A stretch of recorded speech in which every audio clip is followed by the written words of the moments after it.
بسم اللہ الرحمن الرحیم۔ السلام علیکم سیکنڈ ایئر، ہم سوشیالوجی سیکنڈ ایئر کا لیکچر سٹارٹ کر رہے ہیں۔ جیسا کہ ہم نے کل کے لیکچر میں دیکھا کہ آریاؤں کی تہذیب اور اس کے خاص اور اثرات کیا تھے، اور اب ہم دیکھنے جا رہے ہیں کہ بر صغیر میں اور کون کون سی قومیں ہیں جو کہ مختلف اوقات میں یہاں پہ آئی ہیں، جس میں نمبر 1 منگول ہیں، یونانی قوم ہے، ساکا قوم ہے، پھر اس کے بعد پارسی قوم ہے، ایرانی قوم ہے، ہن قوم ہے اور کشن۔ اب ہم گاہے بگاہے ان تمام قوموں کی خصوصیات اور ان کے یہاں پہ آنے اور آباد ہونے کی کہانی دیکھتے ہیں۔ منگول نسل، جنہیں ہم کراتا بھی کہتے ہیں، 13ویں صدی میں بر صغیر کی سرزمین میں شمال کی جانب سے داخل ہوئے۔ کہا یہ جاتا ہے کہ یہ جو منگول ہیں بیسیکلی شمال کی جانب مطلب چین اور اس کے علاقوں سے یہ لوگ بر صغیر میں داخل ہوئے ہیں۔ ہمیشہ سے ہی آپ کو پتہ ہے کہ جو سرحدیں ہوتی ہیں کسی بھی علاقوں کی جو سرحدیں ہوتی ہیں، وہاں سرحدی علاقوں سے لوگ جو ہیں وہ ایک دوسرے علاقوں میں ہجرت کرتے رہتے ہیں۔ تو یہ منگول قوم بھی چائنا سے بر صغیر میں داخل ہوئی ہے، اور یہ لوگ پہاڑ ہمالیہ کے دامن میں رہتے تھے اور چینی یعنی تبت زبان بولتے تھے۔ وید کتاب میں مذکورہ ہے، یعنی ان کی کتاب جو وید ہے اس میں لکھا ہوا ہے کہ آریاؤں کے ساتھ ان کا تعلق ہمالیہ کے مرکزی علاقے میں ہوا۔ مہابھارت میں بھی ان کے بارے میں لکھا ہوا ہے کہ ان کو زرد رنگ کی قوم کے نام سے جانا جاتا ہے۔ آسام، بہار اور بنگلہ دیش کے کچھ علاقے بھی ان کا وطن رہے ہیں، مطلب یہ ان علاقوں سے بھی تعلق رکھتے ہیں اور وہاں بھی یہ آباد ہوئے ہیں۔ انہوں نے 16ویں صدی میں بدھ مت کو اپنا لی، یعنی 13ویں صدی سے لے کے 16ویں صدی تک کا سفر ہے جس میں یہ بر صغیر میں اور اس کے ارد گرد کے علاقوں میں رہے ہیں، اور پھر 16ویں صدی میں انہوں نے بدھ مت مذہب کو اپنا لیا ہے۔ اور بدھ مت کے جو تنترا ان کا اسکول ہے، بدھ مت کا تنترا، اس کی بنیاد بھی انہی لوگوں نے، منگولوں نے ہی ڈالی ہے۔ انہوں نے عورت کو اپنی مرضی کے مطابق شادی کرنے کی اجازت دی ہے، اور یہ لوگ افغانستان، چین، قازقستان، منگولیا اور روس میں بھی پائے جاتے ہیں۔ یعنی یہی منگول قوم ہے، یہ دوسرے ممالک میں افغانستان میں ہے، چین میں ہے، قازقستان، منگولیا اور روس میں پائے جاتے ہیں۔ دوسری قوم ہے جی یونانی۔ اب یہ یونانی قوم بر صغیر میں کب کیسے آئی ہے؟ 327 قبل مسیح میں شمال مغرب کی جانب سے دنیا کے مشہور فاتح، جو دنیا کے ایک مشہور فاتح ہیں سکندر اعظم، انہوں نے جو اب اس وقت مغربی پاکستان یعنی پاکستان ہے، ان علاقوں میں اس وقت ان علاقوں پر حملہ کیا، اور بیاس تک یہ ان کا حملہ بڑھتا چلا گیا۔ پھر اس کی فوجوں نے آگے بڑھنے سے انکار کر دیا، اور واپسی پر وہ بابل میں 327 قبل مسیح میں فوت ہو گیا۔ مطلب 327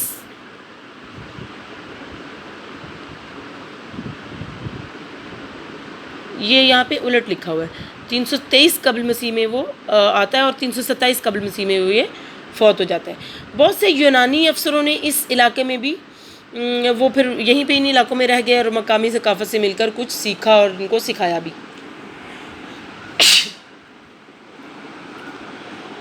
اچھا، اس قوم کی جو خصوصیات تھی یا خوبیاں تھیں وہ کیا تھیں؟ علم فلکیات، سکے بنانا اور سنگ تراشی جو ہے وہ ان لوگوں سے سیکھی۔ آفریدی قبائل میں اب یہ علم فلکیات کے بارے میں اور سکے بنانا اور سنگ تراشی جو ہے اس بارے میں جو ہے وہ آفریدی قبائل میں ابھی بھی روایات موجود ہیں یا پائی جاتی ہیں۔ ساکا تقریباً 97 سال قبل مسیح میں درہ سلمان کے راستے حملہ آوروں کا ایک اور گروہ بر صغیر یعنی جو اس وقت موجودہ پاکستان کے علاقے ہیں یہاں پہ داخل ہوا۔ یہ لوگ ساکا تھے، شمال ایران کے خانہ بدوش تھے، اور بر صغیر پر 97 قبل مسیح سے 5 عیسوی تک یعنی 102 سال تک یہ لوگ رہے ہیں۔ اس کا دارالخلافہ ٹیکسلا تھا۔ جسم پر بڑے بڑے بال اور بڑی بڑی داڑیاں تھیں ان لوگوں کے، اور جسم کا داور اور رنگ خوبصورت تھا۔ زبردست قسم کے یہ لوگ تھے، گھڑ سوار تھے اور جنگجو تھے، اور نیزہ بازی بھی ان لوگوں کا خاصہ تھی، اور یہ لوگ اس میں بڑی مہارت رکھتے تھے نیزہ بازی میں۔ اچھا، اور چوتھی قوم جو ہے وہ ہے ایرانی۔ 6 صدی قبل مسیح کے قریب ایرانی لوگ شمال مغرب کی جانب سے بر صغیر میں داخل ہوئے، اور راجپوتانہ صحرا تک یہ لوگ پھیل گئے ہیں۔ دونوں ثقافتوں کا کافی میل ملاپ ہوا۔ ٹیکسلا کی کھدائی سے معلوم ہوا ہے کہ کافی عرصہ تک اس علاقے میں زرتشتی مذہب مقبول رہا ہے۔ ایرانی آرٹ نے موریہ آرٹ کو کافی متاثر کیا ہے۔ تقریباً 1 صدی تک ایرانی لوگوں کا بر صغیر پر غلبہ رہا ہے۔ پارسی سن 5 عیسوی میں شمال مغرب کی جانب سے پارسی لوگوں نے حملہ کر کے ساکا لوگ تھے ان کو مغلوب کر لیا، اور پارسی لوگ ان پر غالب آ گئے اور ان پر حکومت کرنے لگے۔ یہ لوگ بھی عالیشان گھڑ سوار تھے اور ان کے پاس بھی بھاری اسلحہ موجود تھا، اور ان کا ایک مشہور بادشاہ گونڈو فارس تھا، اور جو کہ یہاں کا حاکم رہا ہے، اور جیسا کہ تخت جو بھائی ہے یعنی نظمردان کے ایک کتبے پر کندہ ہے، یہ ایک کتبہ ہے جس کے اوپر اس کا نام لکھا ہوا ہے تخت بھائی۔ اور اس کے بعد چھٹی جو قوم ہے وہ ہے ہن۔ 5ویں صدی عیسوی کے وسط تک ایک طاقتور خانہ بدوش قوم جنہیں سفید ہن کہتے تھے پاکستان کے شمال مغربی حصوں پر غالب ہوئی۔ وسطی منگولیا سے یہ لوگ آئے اور ان کے سردار خاگن کہا جاتا ہے خانوں کو، وسطی منگولیا سے یہ لوگ آئے اور ان کے سردار خان کہلاتے تھے۔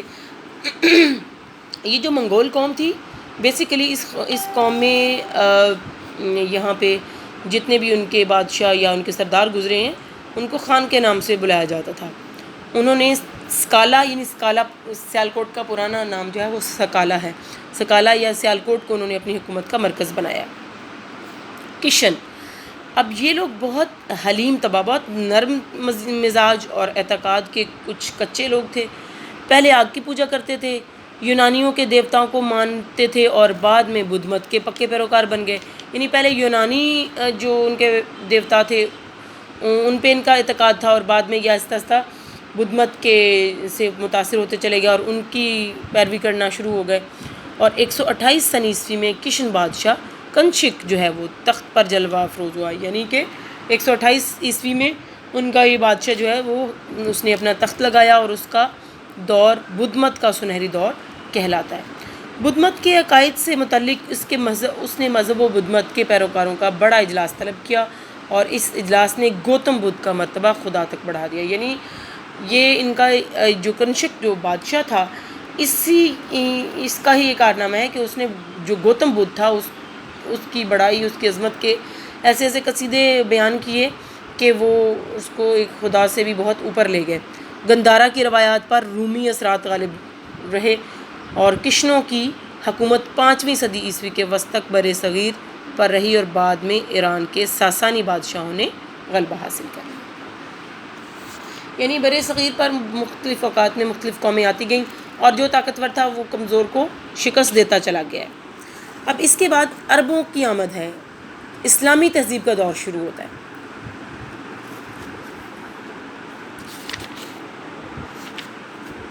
اچھا، عربوں کی آمد میں عربوں نے 8ویں صدی کے شروع میں بر صغیر پر حملہ کیا، لیکن اس سے پہلے بھی صدیوں سے اس خطے کے ساحلی لوگوں سے تجارتی تعلقات قائم تھے۔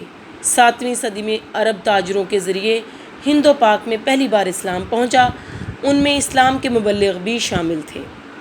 مالابار کا ہندو راجا انہیں اسلام کی تبلیغ کی پوری آزادی دیتا تھا، اور 9ویں صدی کے شروع میں وہ خود بھی مسلمان ہو گیا۔ یعنی مالابار کا جو ہندو راجا تھا اس نے ان کو اسلام کی تبلیغ کرنے کی چونکہ پوری آزادی دے رکھی تھی، تو وہ اس کے علاقے کے لوگ اور وہ خود بھی وہ اسلام سے متاثر ہوئے اور مسلمان ہو گئے۔ عربوں کو ہند کے معاشرے میں باوقار مقام حاصل تھا، اور لوگوں سے دوستانہ مراسم تھے۔ 711 عیسوی میں محمد بن قاسم نے سندھ پر حملہ کیا، اور فتوحات سندھ کے بعد وہ ملتان تک بڑھتا گیا۔ سپاہیوں کو زمینیں بطور جاگیر کے دی گئیں، اور مسلمانوں، بزرگوں اور علماء اور فضلہ کو بھی جائیدادیں دی گئیں۔ پاکستان میں بہت سی فوجی چھاؤنیاں قائم کی گئیں، لیکن 40 سال سے زیادہ عربوں کا اثر ان علاقوں پر نہ رہا۔ بغداد کے خلیفہ نے بہت جلد محمد بن قاسم کو واپس بلا لیا، اور سندھی رسم الخط عربی تحریر سے بھی بہت متاثر ہے۔ اب آپ دیکھیں کہ اگر ہم دیکھیں کہ محمد بن قاسم جو ہے اس نے فتوحات سندھ سے شروع کی ہیں، اور سندھ سے چلتا ہوا وہ ملتان تک پہنچا ہے، تو یعنی 711 تک، یعنی 7ویں صدی میں 8ویں صدی عیسوی میں 711 مینز 8ویں صدی عیسوی کے شروع میں پہلی جو دہائی ہے اس میں ہی وہ فتوحات کرتا ہوا ملتان تک پہنچ آیا تھا، اور اس کے یعنی اسلام بہت تیزی سے پھیلا، اور اس کی یعنی 40 سال کے اندر 40 سال تک ہی یہاں پہ تسلط قائم رہا، اور اس کے بعد پھر واپس چلے گئے۔ اور چونکہ یہ عربی رسم الخط پہلے رائج تھا، اور پھر سندھی رسم الخط جو ہے وہ جو نیا ترتیب دیا گیا اس میں عربی کا بہت سارا امتزاج شامل ہے۔ اب اس کے بعد ترکوں کی آمد ہے۔ 10ویں صدی عیسوی کے آخر پر ترک سرداروں نے اپنے مرکز غزنی سے ہند پر حملے کر کے اس پر تقریباً 200 سال تک حکومت کی۔ یہ لوگ پکے مسلمان تھے۔ اس دور میں بہت سے مسلمان مبلغین اور علماء ہندوستان میں داخل ہوئے۔ اسلام کی اشاعت ان کا اہم مقصد تھا۔ 13ویں صدی عیسوی کے شروع میں دارالخلافہ دہلی منتقل ہوا، اور ترک سلطانوں نے ہند و پاک پر ایک مضبوط حکومت کی بنیاد ڈالی۔ دہلی کی سلطنت 16ویں صدی تک قائم رہی۔ معاشرے میں اسلامی اصول اور فوجداری نظام رائج رہا۔ ہندوؤں کے ذاتی اور مذہبی معاملات کے فیصلوں کے لیے عدالتوں پر برہمن تعینات رہے، اور فارسی عدالتی زبان تھی، اور مسلمان بادشاہوں نے ملک میں امن اور نظم و نسق قائم رکھا، عدل و انصاف سے حکومت کی، اور ہندو رعایا کو بھی پوری مذہبی ثقافتی آزادی حاصل تھی۔ اس وقت معاشرتی طور پر کیسے حالات تھے یہ ہم دیکھتے ہیں کہ جب ترک مسلمانوں نے ہندوستان پر حملہ کیا تو بر صغیر کی معاشی زندگی تباہ ہو چکی تھی، یعنی اس وقت بر صغیر کے جو مسلمان تھے یا جو جتنی بھی قومیں آباد تھیں وہ سب معاشرتی طور پر تباہ حال ہو چکی تھی۔ ہندو جو ریاستیں تھیں وہ سب بکھری ہوئی تھیں، جن پر راجپوت اور دیگر ہندو حکمران تھے، اور اس دور میں برہمن مذہب زوروں پر تھا اور اکثر اس کے پیروکار تھے، یعنی برہمن جو لوگ تھے، برہمنوں کا مذہبی اور برہمن لوگ جو ہیں وہ بہت زیادہ عزت اور تکریم کے حامل تھے۔ ان ریاستوں کے راجی آپس میں رقابت رکھتے تھے، یعنی ایک دوسرے سے دشمنی رکھتے، اور کوئی مرکزی حکومت قائم نہ تھی۔ سیاسی انتشار کا عالم تھا، عیش و عشرت کا دور تھا، ذات پات کی وجہ سے پورا معاشرہ امتیازات کا شکار تھا۔ محمود غزنوی نے سومناتھ پر کئی حملے کر کے وہاں کے قلعہ بند مندر کو پاش کیا اور اسلام کا علم بلند کیا۔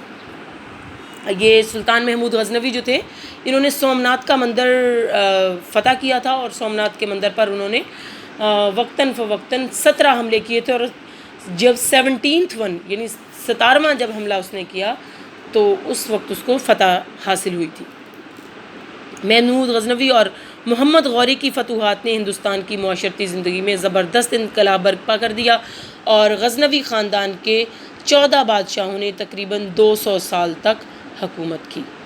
اس دور میں اسلام کی فتوحات کا سکہ پورے ہندوستان پر قائم ہوا۔ مسلمانوں کی دلیری و جرأت کے کارنامے برصغیر کی پوری تاریخ میں درخشاں ہیں۔ اب اس کے بعد دور شروع ہوتا ہے قطب الدین ایبک۔ 1206 میں قطب الدین ایبک نے دہلی کو مرکز بنا کر ہندوستان میں ایک مستقل اسلامی ریاست کی بنیاد ڈالی اور بادشاہت کا آغاز کر دیا۔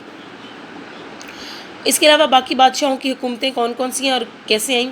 اس کے بعد 10 بادشاہوں نے حکمرانی کی، جن میں شمس الدین التمش جیسا عظیم و خدا ترس بادشاہ، رضیہ سلطانہ جیسی ملکہ، غیاث الدین جیسا منظم، اور اولو العزم یعنی عزم رکھنے والا سلطان شامل ہیں۔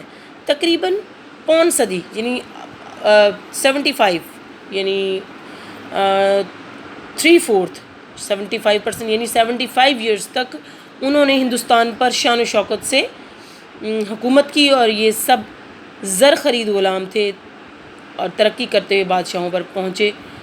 ان سلاطین کے 2 کارنامے تاریخ میں اہم ہیں۔ نمبر 1، ہندوستان پر مستقل طور پر اسلامی ریاست قائم ہوئی، اور وسط ایشیا سے آنے والے چنگیز خان کے حملوں کا سدباب ہوا۔ 1210 سے 1236 تک جو ہے چنگیز خان کی فوجوں نے ایران، افغانستان، ترکستان وغیرہ علاقوں میں تباہی مچا دی۔ ہندوستان کی اسلامی مملکت ہی واحد حکومت تھی جس نے چنگیز خان کے مغل سردار کو شکست دے کر فرار ہونے پر مجبور کیا۔ اس کے بعد خلجی خاندان اور تغلق خاندان جو ہیں ان کی بادشاہت آئی۔ خلجی خاندان اور تغلق خاندان کے سلاطین نے یکے بعد دیگر حکومت ڈالی، اور اس کے بعد لودھی خاندان آیا، پھر لودھی خاندان کی حکومت قائم ہوئی، اور لودھی خاندان نے اسلامی مملکت کی ثقافت کی حفاظت کی۔ اور اس کے بعد پانچواں خاندان ہے وہ ظہیر الدین بابر ہے، ہندوؤں کے اثر سے محفوظ رکھ کر پھر یہ مغلیہ خاندان کے بانی ظہیر الدین بابر کے حوالے کر دی گئی۔ پھر مغلیہ دور نے اس ثقافت کو بام عروج پر پہنچا دیا۔ یہ سنہری دور تھا، یہ سب سے بہترین دور مانا جاتا ہے۔ خلجی، تغلق، سادات، لودھی، سوری اور مغلیہ خاندانوں نے تقریباً 800 سال تک ہندوستان پر حکومت کی۔ اس عرصہ میں ہندوستان کی ثقافتی و معاشرتی زندگی پر اسلام کے جو اثرات مرتب ہوئے ان کا خلاصہ آپ کے سامنے ہے۔ اب ہم دیکھتے ہیں جی اسلامی تہذیب کے اثرات۔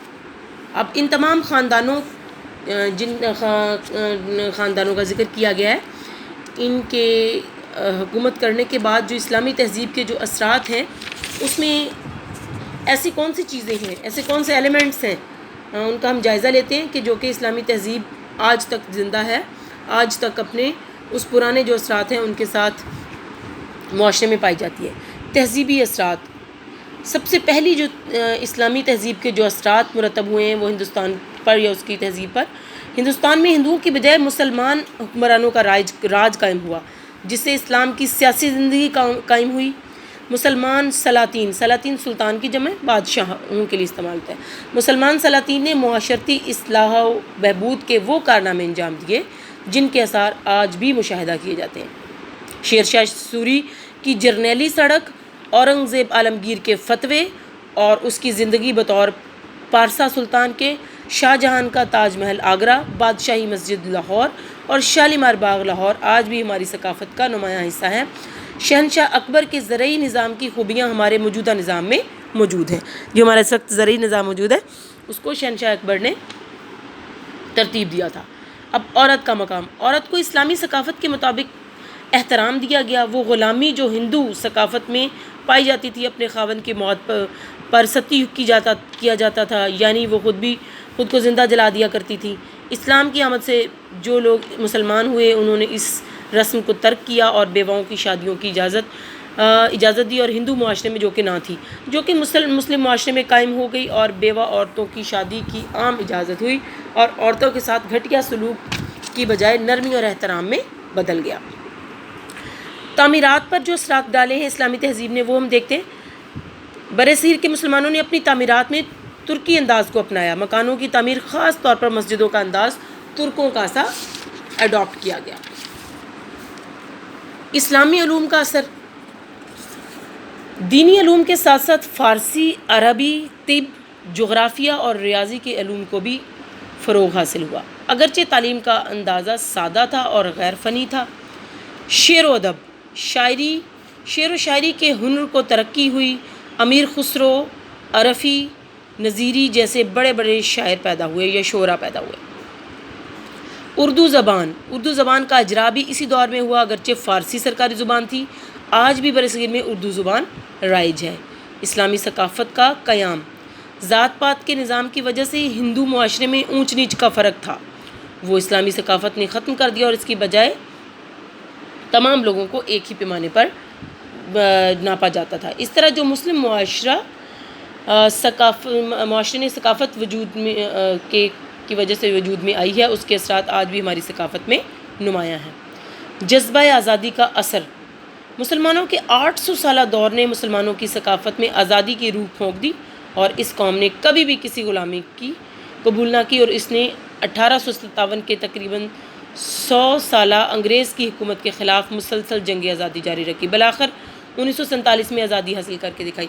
اب یہ جذبہ آزادی کا اثر کو ہم اس طرح دیکھ سکتے ہیں کہ مسلسل 800 سال تک برصغیر پر مسلمانوں کی حکومت، مختلف خاندان جیسے خلجی، تغلق، مغلیہ اور لودھی، مختلف خاندانوں کی بدولت یہ اتنا عرصہ مسلمانوں کی اس حکومت جو قائم رہی، اس کے بعد پھر مغلیہ سلطنت پر اس کا اختتام ہوا، اور آخری مغل بادشاہ بہادر شاہ ظفر جس کو انگریزوں نے شکست دی۔